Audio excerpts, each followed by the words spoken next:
Hi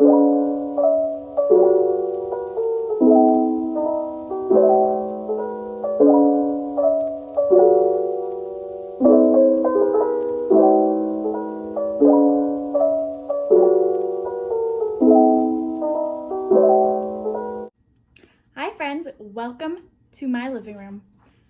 Not that you can really tell, but the wall behind me and this wall over here are all blank right now because some exciting stuff is happening here. Oops. I have a cat in the window, which you can't really see, but that's why my lighting looks funny because she keeps walking and can't really control her and what she's doing.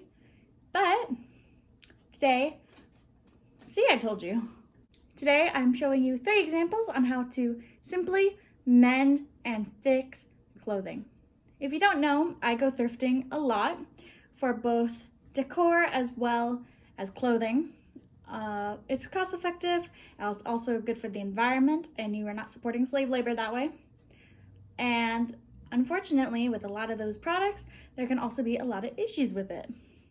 I might be doing a part 2 of this where I will show how to get stains and other hard to fix items out, but for now we are just going to do a nice, simple, not really a tutorial because I am mostly self-taught, so this video is going to be more of a this is what I did and don't necessarily do what I do kind of video. But if you find this video fun or helpful, feel free to click that like button and click that subscribe button. And let's get into it. Now, I didn't know this at the time when I bought it, but if you will look, there are in fact holes, there's one, all throughout the fabric, which is rather disappointing. And I was trying to do this earlier to make sure that before I filmed I actually knew what I was doing, and I tried to do, I'll show you what I'm talking about, but on Pinterest they always show these like seam stitches on how to fix things. So I tried one there and I didn't like how that one turned out. And then over here, let me zoom in for you. I just darned it. You can see there.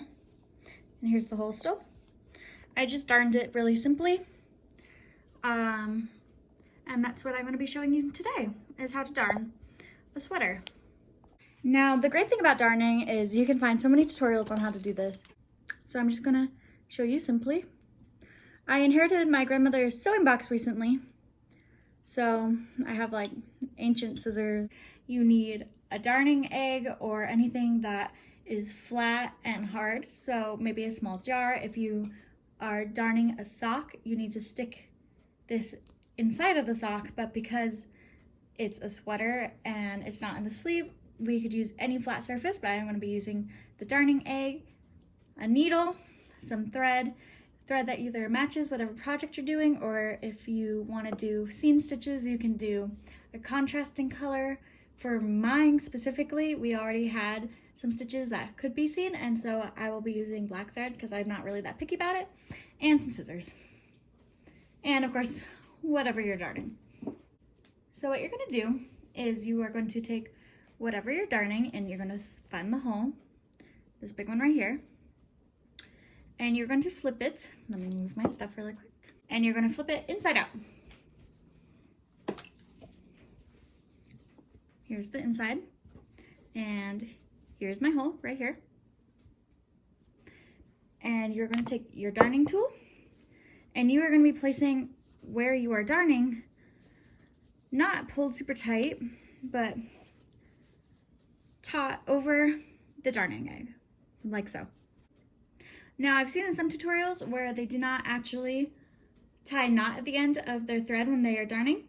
I, however, am, just because I've never done it otherwise. So I have my needle, I've threaded it, I have a knot at my end, I have my darning egg.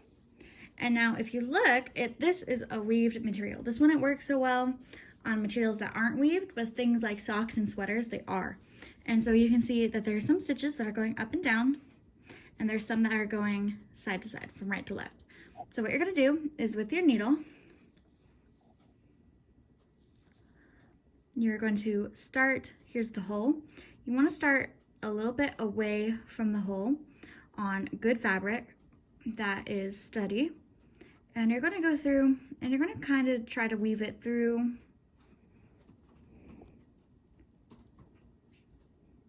Let me make sure I'm in the frame and also doing this correctly. But you're going to go through and you are going to weave your way through the fabric all the way up. And you want to make sure you start away from your hole over here, and you want to go up past the hole at the top as well. All the way up. Like that. And once you've done that, you're going to pull your needle through.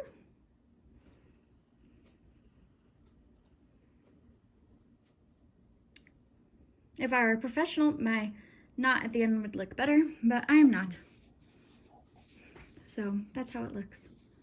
Let me get a better grip on my darning egg. And now we are going to go right back through. So there's our stitch where we came out. You're going to weave your way back down in a straight line all the way back down. You're going to come out the bottom and you're going to pull your thread all the way through. And we're going to do that one more time. We're starting to get to the hole, and when you get to where the hole is, going up,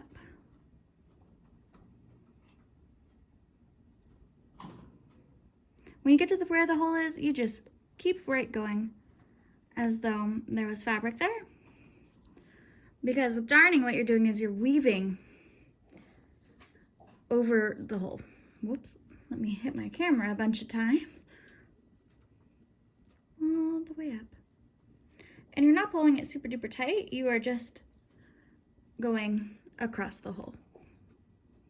Because this is what actually sews our hole. What sews it, this isn't actually what fixes our hole. What fixes it is when we go the other way. So we get here and we keep on weaving through all the way out the bottom. And this time you will really, really clearly see my black thread come out the bottom, just like that, right through the center there. So I'm going to speed this up really quick for you, and I'll come back to you once I've done that all the way across my hole to about 2 rows away from the hole.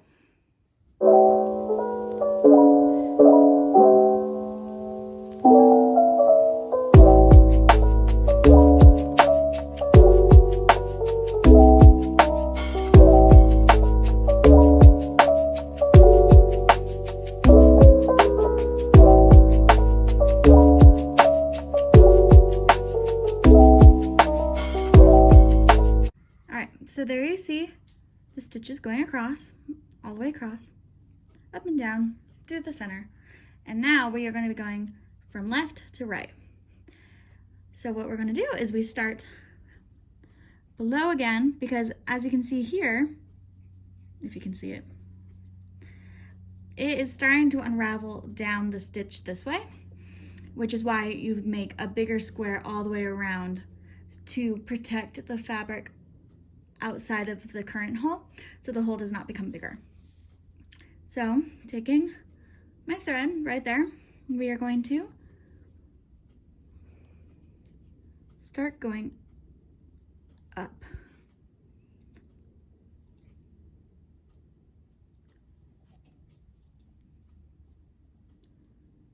All the way up, still weaving all the way up. You can see my needle through there. Wow, my hand is really shaky. All right, sorry about that. Like I was saying before I got cut off, is that you want to be going through the weaving. So up, over a stitch, and then under a stitch, all the way up past our hole, up the top. And once you get there, you're gonna pull.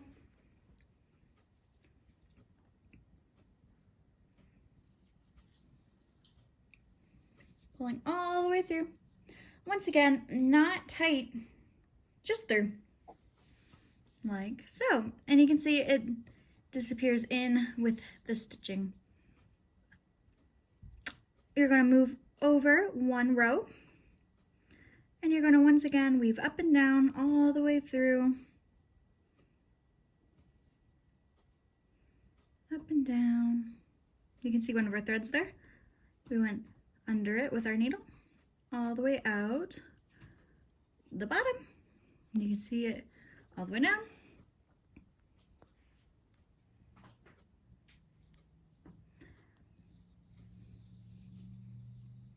We pull all the way through, like so. Working our way back up again, we move over one, we go all the way through.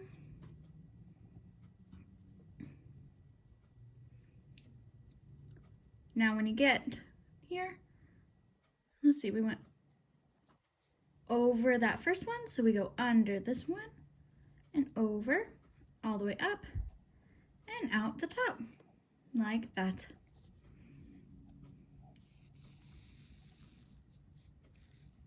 Like so. So I'm gonna go ahead and I will fast forward through here, and I will show you when we get to about 2 rows over here.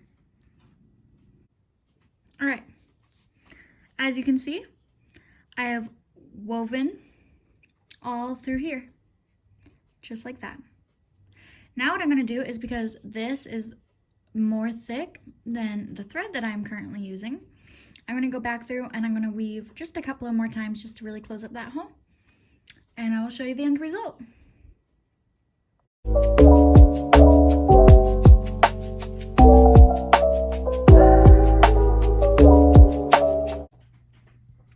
And there you have it. So what I'm gonna do is I'm gonna tie off my thread here, and then we'll look at it from the other side. All the way through, like so. There is our little knot right there. A lot cuter than our other knot right up here. With our scissors, we come in, we cut like that. And let's cut off this extra thread right up here, like so. Move everything out of the way, and let's look at it from the other side. Here it is on the other side, right there.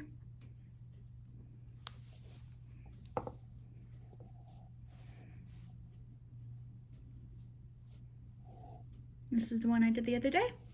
This is the one we just did. I'm gonna put it on a time lapse again, and I will show you one more hole, and then we'll move on to the next thing.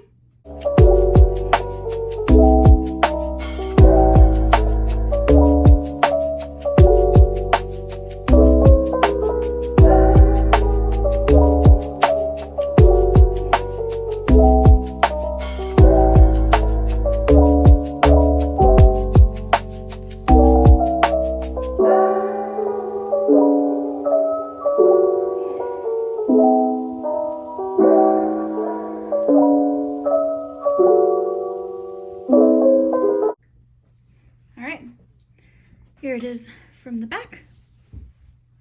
Here it is from the front.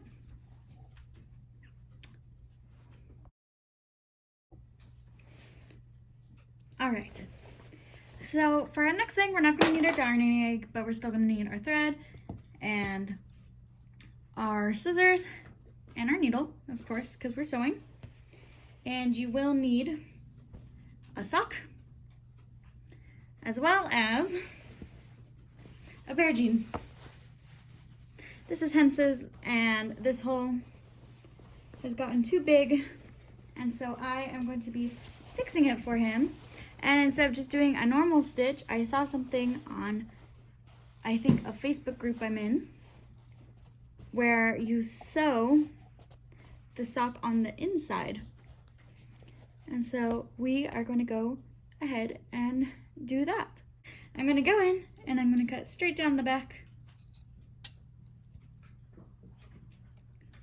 with my scissors all the way down. to there. And then here we have the nice yellow stripes, which are actually very helpful because I'm going to cut slightly below without cutting my tablecloth. This sock, the rest of it, we can use for dusting or just as a rag in general. So that's very helpful because there are ways to use everything. And here we have our, what do you call this? Controller we're putting in. And I'm actually going to cut this top part of the sock off as well. And we don't need our scissors anymore. There is our nice controller.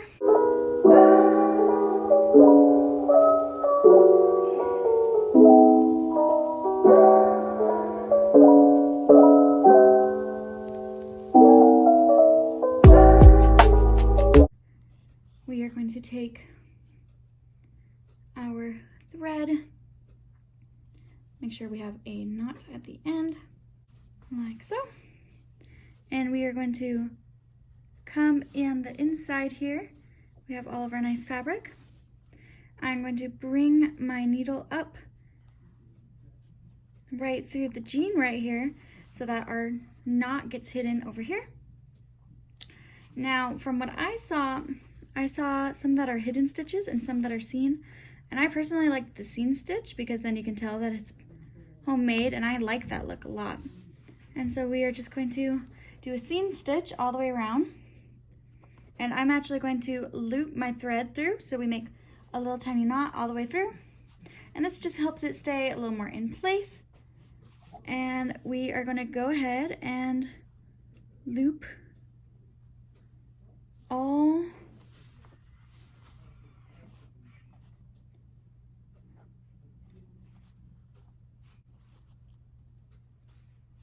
the way, making sure we're not getting the second half of our jeans in it. So I'm going to switch you to a time lapse really quick, and I'm going to do this all the way around, and I'll check back in with you at the end.